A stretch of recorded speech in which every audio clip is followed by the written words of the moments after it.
Ana Saldamando here, Human Design Reader and Guide. Today I'm going to talk to you about what it means to have an undefined spleen center in human design. I decided to make this the topic for my very first YouTube video because at the time of this recording, we are still in the coronavirus pandemic. Hello, future people who are no longer in the pandemic. Tell me how it is. So I thought it would be a good topic because the spleen center has to do with our primal survival fears. So if you have an undefined or open spleen center, and I use those two terms interchangeably, the left inward facing triangle on your body graph chart is going to be white. If your spleen center is defined, it's going to be colored in. Now, what is the spleen center? The spleen center is our built-in survival mechanism. It's like this alert system that scans the environment for what's dangerous, what's safe. You know, is that food healthy for us? Is that guy bad vibes? Like, should I get out of this club? So if you have the center undefined, you might not have consistent access to that, spontaneous knowing of like, healthy, not healthy, dangerous, safe. Another thing about having an undefined spleen center is that you can be very sensitive to other people's fears. Wherever a center is open, we're kind of like a sponge absorbing what's in our environment if we're not, cognizant of this. So not only can you absorb the fears of others, but you can also magnify them. So if somebody is at a level 5 fear who's around you, you can feel like it's a 10 in your body. So one of the most important lessons of having an undefined spleen center is learning to discern like what's mine, what's somebody else's. A lot of your fears might really be unfounded. For example, like you might have a fear that you've been carrying your whole life that's actually from a parent that you had who had a defined spleen center. Because wherever somebody is defined in their center, they're projecting out that energy. So I know for me, it was really helpful to see, which parent had a defined spleen center and was projecting out fear. And I was, a little undefined spleen taking it in. What you need to know about having an undefined spleen center, or what you need to learn to do, is something called deconditioning. So conditioning is where we pick up things that are not ours and mistaking them as our own.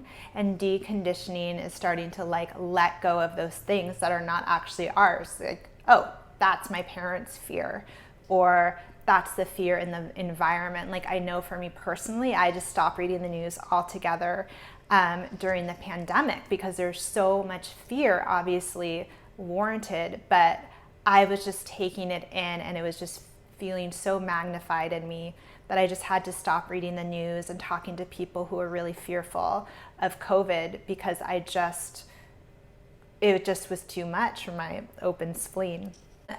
Another thing, having an undefined spleen center. So the spleen center has to do with your immune system as well. So you can be really susceptible to other people's symptoms of their health issues. If someone has a headache, you might take it on as your own. It can be a little bit psychosomatic sometimes. But you're also very sensitive to your own health. You might be able to detect that you're getting a cold, way before someone who has a defined spleen could detect that.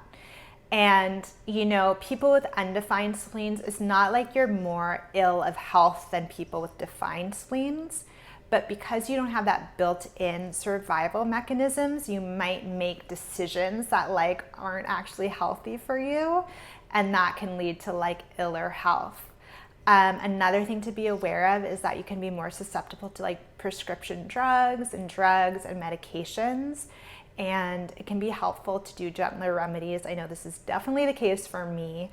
Those prescription medications can be hard on your immune system and taxing. And, it might take you longer also to just recover from illnesses and everything.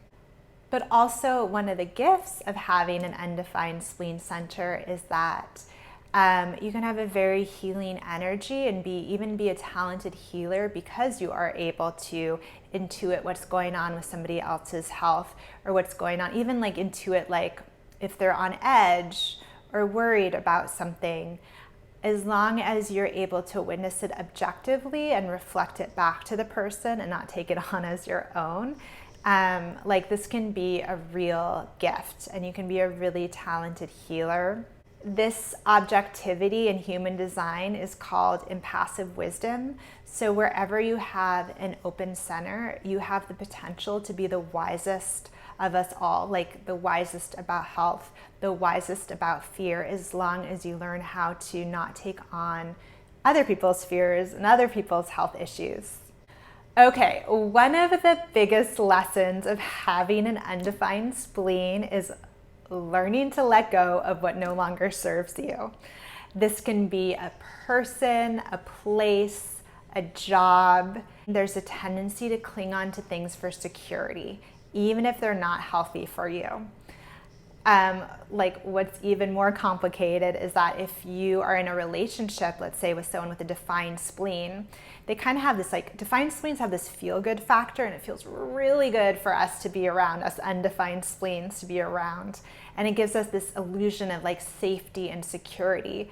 So if you're in an unhealthy relationship with an unhealthy person, you can kind of be blinded to those unhealthy parts because you just have this feeling of safety and security that's really not there.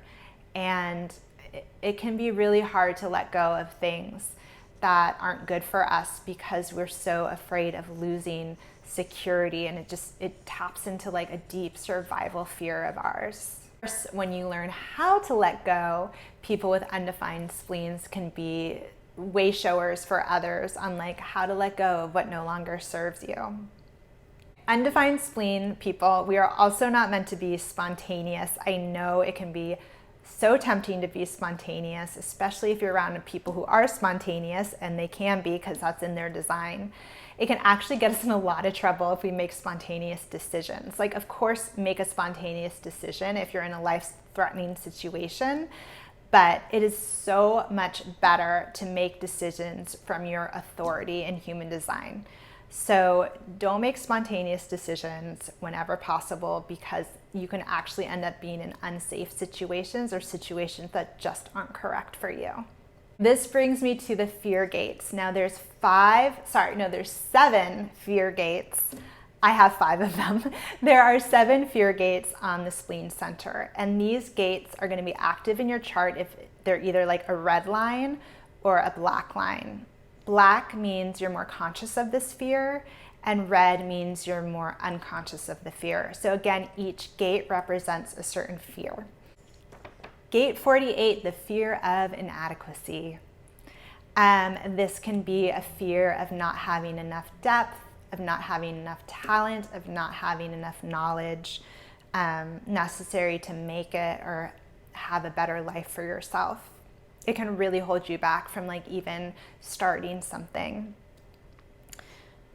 Gate 57 is the fear of the future. This can also look like the fear of the unknown. What's cool about this gate, though, it's also the most intuitive gate of human design, and it's known as the psychic gate. So if you have this, you might have some psychic powers. All right, gate 44 is the fear of the past. This could be the fear of your past catching up with you. It could be a fear of history repeating itself.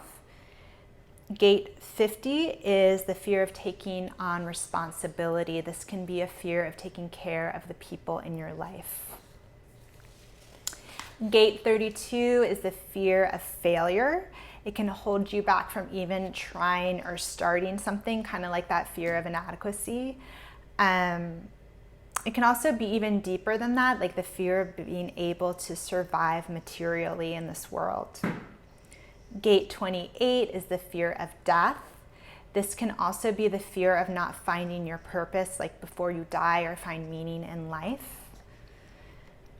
Gate 18 is the fear of authority, pretty self-explanatory, but it can also show up as a fear of not having things perfect enough. So this is definitely the perfectionist gate if you have this one. Now, with all these gates, you are not meant to ignore them. Like, fear isn't actually meant to be ignored. It's meant to be confronted, like one by one. And the best way to transform fear is to observe it, to become more a witness to your fear. Be like, oh, there you are telling me I don't know enough about human design to make a YouTube video. You can observe it, but it's not meant to stop you, hold you back. You're supposed to just move through that fear and always listen to your authority when it comes to making decisions, not your fear. Of course, that is easier said than done. But I know for me, I have, as I said before, I have 5 of the 7 fear gates activated. And I also have gate 28, the fear of death, as my personality sun in my human design chart. So I know for me, like, I really had to confront that fear and start to find meaning in life and in all of the, challenges I've had in my life. And that is one way I was able to transform the fear. Another way that I've dealt with fear when I've been really overwhelmed with it, I just touch my skin, sort of like long, soothing strokes, and it just brings me back to myself. And lastly, I'll repeat to myself a line from A Course in Miracles that I really love. And that line is, only love is real. Only love is real. Because a lot of the fears, especially with having an undefined spleen, are illusions. They're not founded in us.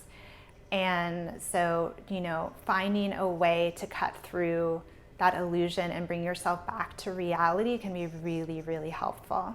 So as I said before, one of the gifts of having an undefined center, or I don't know, maybe I didn't say it before, is that wherever you have an open center, you have the potential to be the wisest of us all in that center. So again, with having an undefined spleen, you can be a very wise healer, very wise about health. You can also have really high intuition.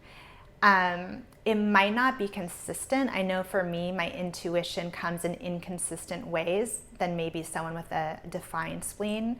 Like, it can come in through dreams, claircognizance, clairaudience.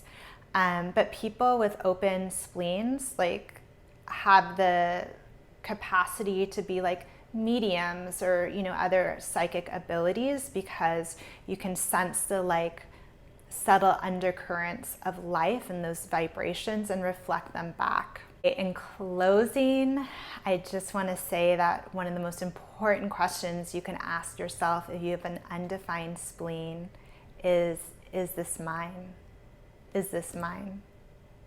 Thank you so much for watching my very first YouTube video. I am so grateful for you. I think I'm supposed to say subscribe and below, but you know what to do. I really hope this was helpful, and have a beautiful day, night, wherever you are. Bye.